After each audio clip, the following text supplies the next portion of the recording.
Oggi siamo a Cagliari in occasione della terza edizione della Solo Women Run e qui accanto a me c'è Isa, una delle organizzatrici. Ciao Isa. Buongiorno a tutti.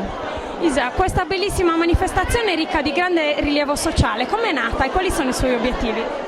È nata 5 anni fa a Trieste, quest'anno sarà il 6° anno della rappresentazione e diciamo che lo scopo è quello di riunire tante donne insieme per sensibilizzare l'opinione pubblica contro la violenza sulla donna e anche per sostenere le associazioni che si occupano direttamente di donne che hanno subito violenza. Da qui poi l'obiettivo si è un po' allargato alla donna in generale, quindi a qualunque tipo di disagio sociale, alle famiglie, alle donne sole con i bambini, insomma cerchiamo di aiutare quelli che si danno da fare. Numeri record, oggi ci saranno più di 5.000 persone al via, ma ci sono tante persone nell'organizzazione di questa manifestazione, vero Isa?